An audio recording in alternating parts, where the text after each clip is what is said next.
students, welcome back on Mohari Devi Tapadia Girls College YouTube channel. In this class, we will talk about Renaissance, and this video is particular for BA first year student syllabus of MDS University of English Literature paper 1, but it's also important for every literature student. So let's begin with Renaissance.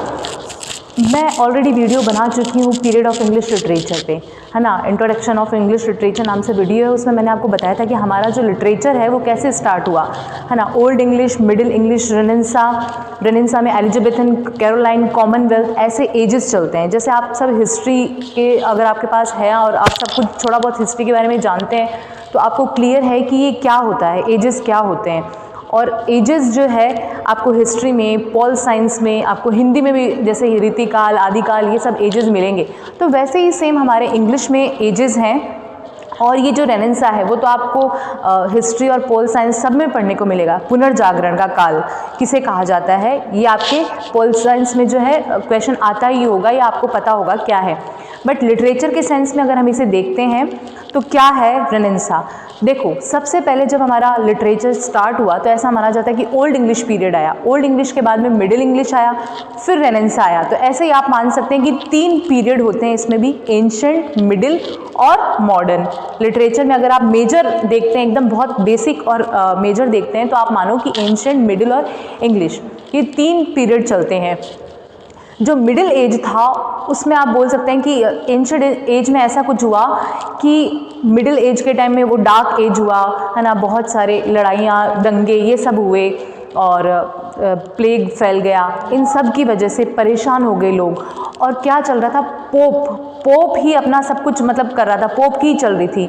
अगर हम English literature की बात करें वहाँ पे तो सब काम पोप कर रहा था। मींस लोग जो है बहुत ज़्यादा ब्लाइंड फेथ कर रहे थे चर्च पे, ठीक है। अंधविश्वासी हो गए थे रिलीजन को लेके। उनमें बिल्कुल भी सोचने की क्षमता जो है, कैपेसिटी ख़त्म हो गई थी कि हमें किस अकॉर्डिंग सोचना चाहिए, हमें कहाँ जाना चाहिए। मींस वो बिल्कुल सुपरस्टिशन हो गए थे लोग, अंधविश्वासी हो गए थे। उनको नहीं पता था कि हमें कहाँ जाना है।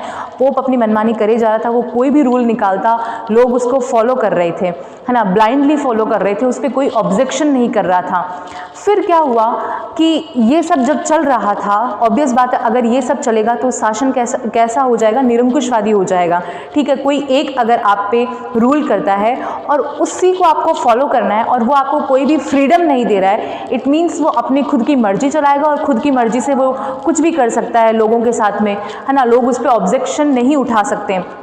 बट ये कितने दिन चलना था। तो अगर हम रेनेसां की बात करें तो रेनेसां का मीन्स है रीबर्थ, है ना।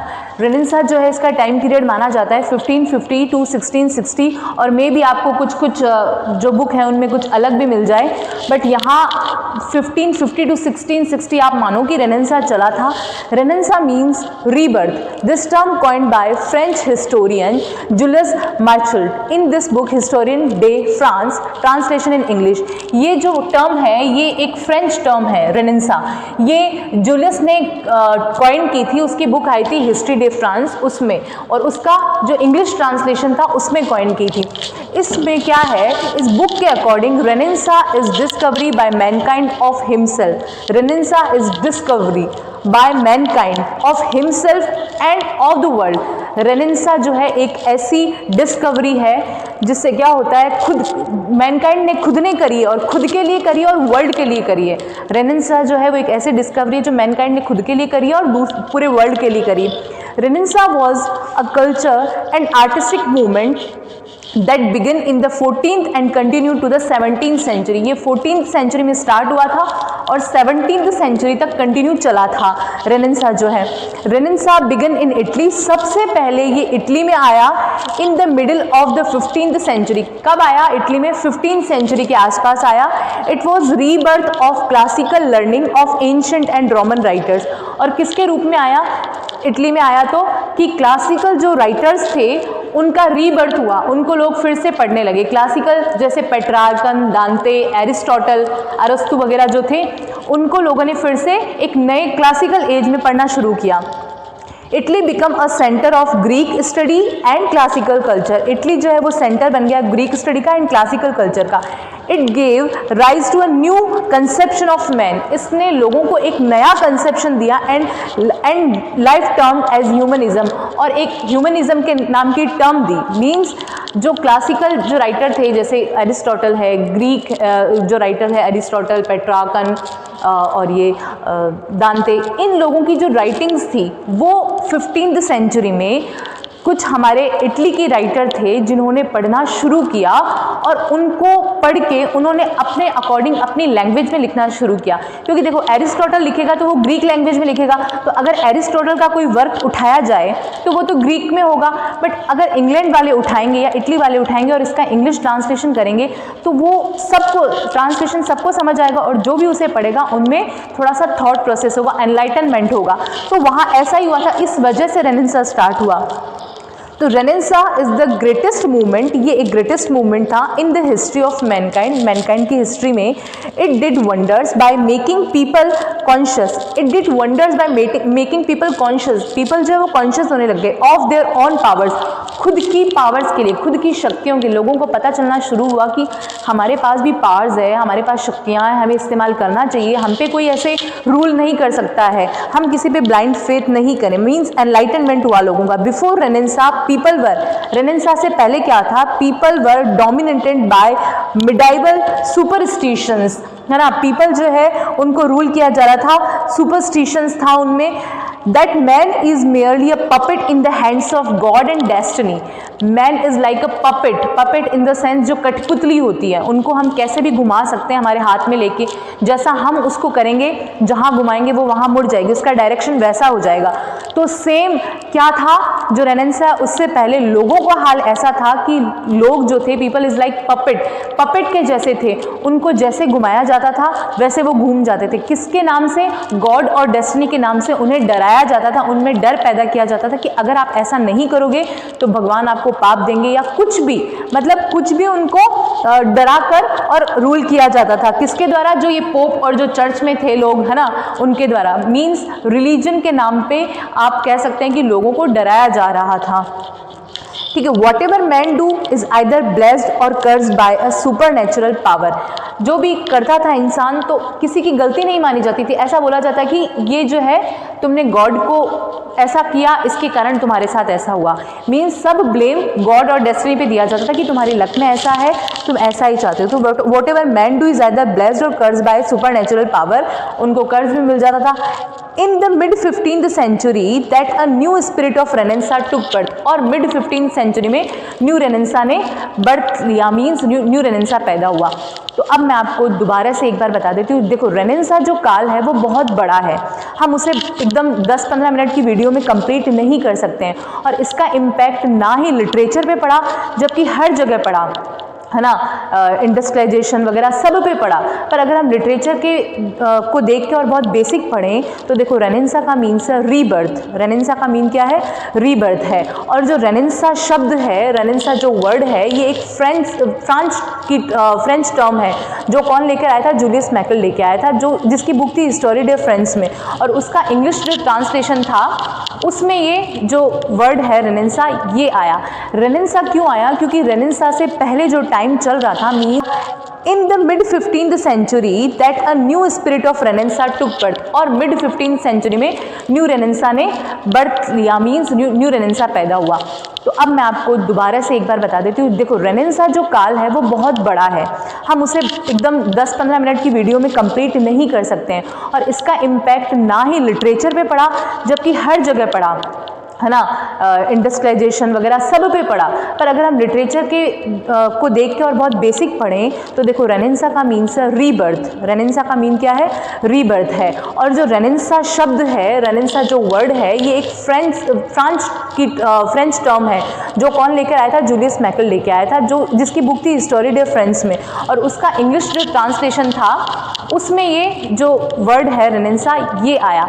रेनेसां क्यों आया? क्योंकि रेनेसां से पहले जो टाइम चल रहा था, मीन्स एंशंट जो टाइम चल रहा था, है ना, उसके बाद क्या हुआ? एंशंट टाइम में, मिडाइवल टाइम में आप बोल सकते हैं कि उस टाइम जो लोग थे उनको पोप और चर्च वाले रूल करते थे, पोप रूल कर रहा था उनको। जैसा चर्च में बोला जाता था कि ऐसा होना है वैसा ही होता था। मीन्स लोग खुद अपनी तरफ से नहीं सोच सकते थे, लोगों को फ्रीडम ऑफ स्पीच नहीं था, फ्रीडम ऑफ राइटिंग नहीं था, जैसा उनको बोला जाता था वो वैसा करते थे। मीन्स लोगों को फ्रीडम नहीं थी। किससे पहले? रेनेसां से पहले कुछ भी फ्रीडम नहीं थी। फिर क्या हुआ, जब बहुत ज़्यादा आप बोल सकते हैं कि लोगों की हालत ख़राब हो गई ये सब देख देख के, आप बोल सकते हैं कि कुस्तुनतुनिया नाम की एक जगह है, वहाँ से लोग, वहाँ पे बहुत ज़्यादा ऐसा रूल चल रहा था, लोग बहुत ज़्यादा परेशान हो गए थे। तो उस जगह का रूल का जो रूलर था वो लोगों को बहुत ज़्यादा परेशान कर रहा था, और इस वजह से लोग क्या है, यूरोप की तरफ भाग गए।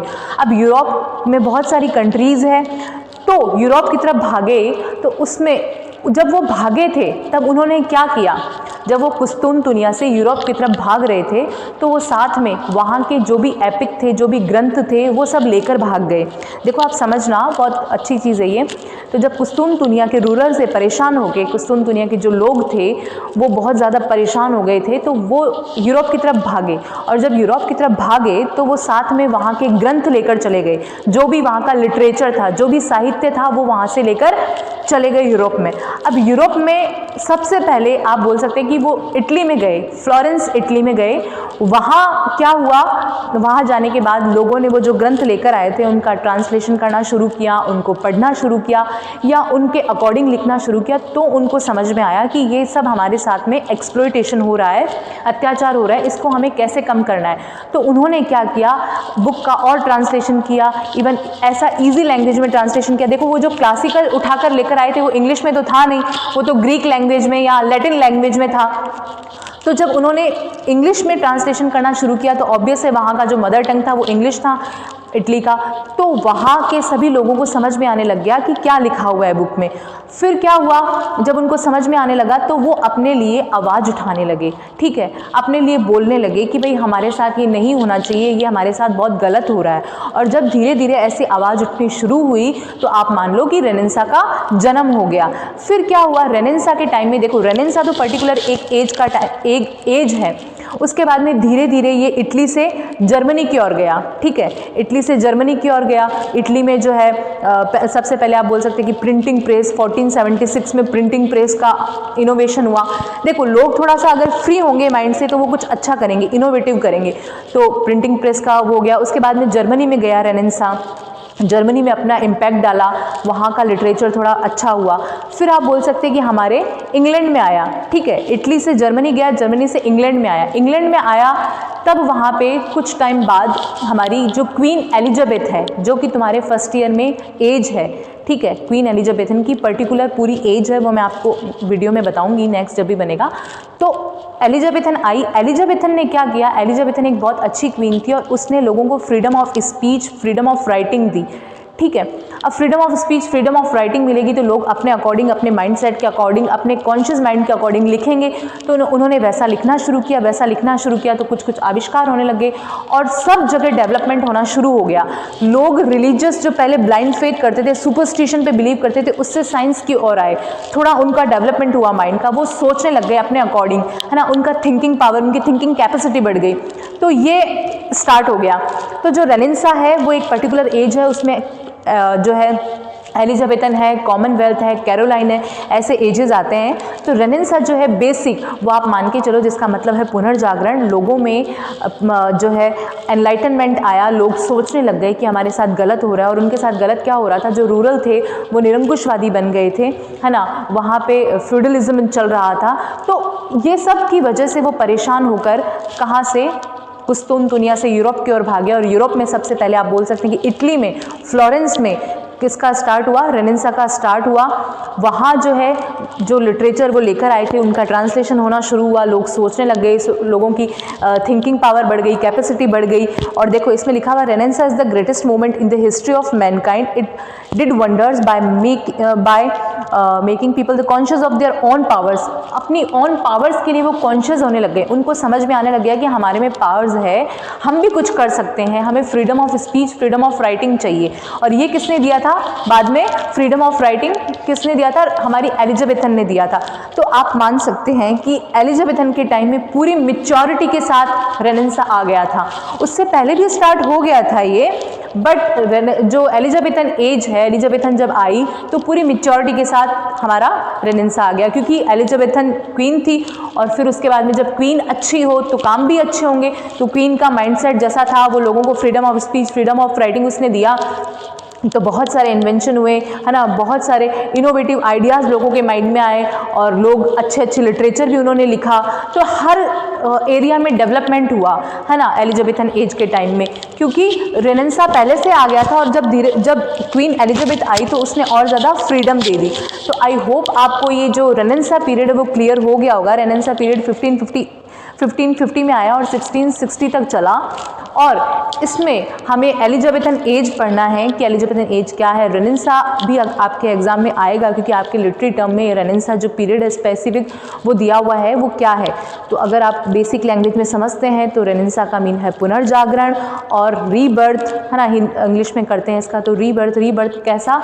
जो लोग पहले बिल्कुल अनकॉन्शियस थे, जिनको सोचना भी नहीं आता था, उनका माइंड डेवलप हुआ, वो दोबारा सोचने लगे, इट मीन्स उनका दोबारा जन्म हुआ, इसलिए बोला जाता है रीबर्थ। और जन्म किस लिए हुआ? खुद की पावर्स को देखने के लिए, खुद को पहचानने के लिए, आइडेंटिफिकेशन ऑफ हिमसेल्फ, है ना, उनका खुद का आइडेंटिफिकेशन हुआ। किसके द्वारा? खुद के द्वारा। वो खुद में जानने लगे, खुद की डिस्कवरी करी उन्होंने कि नहीं, हम अगर किसी के अंडर में रहेंगे तो हमारे में जो पावर्स हैं, हमारे जो आइडियाज़ हैं, वो हम कैसे काम में लेंगे। हम किसी के अंडर में नहीं रह सकते, हमारे पे कोई इतना रूल नहीं कर सकता है। हम सबको फ्रीडम है, फ्रीडम ऑफ स्पीच है, फ्रीडम ऑफ राइटिंग है, तो हमें उस अकॉर्डिंग सोचना चाहिए, उस अकॉर्डिंग लिखना चाहिए। और जब इंसान फ्री हो जाता है, उसको फ्री छोड़ दिया जाता है, तो ऑब्वियस है कि वो अपने आइडियाज़ को लेकर आता है। तो बहुत सारे इनोवेटिव आइडियाज़ हैं, और अभी भी ऐसा है कि अगर आप किसी को फ्री छोड़ दोगे तो आपको देखने को मिलेगा कि उसके पास से बहुत आइडियाज़ आएंगे, है ना। ऐसा नहीं है कि वो कुछ भी नहीं जानता है। तो ये एक जो पीरियड था बहुत ही अच्छा पीरियड था, इसके साथ में बहुत सारे अच्छे अच्छे आविष्कार हुए और बहुत कुछ सीखने को मिला लोगों को, लोगों का माइंड डेवलप हुआ, लोग रिलीजियस से साइंस की तरफ आने लगे। तो आप इसका स्क्रीनशॉट ले लेना, ये समझ लेना, एग्ज़ाम में इस अकॉर्डिंग कर आ जाना। Thank you.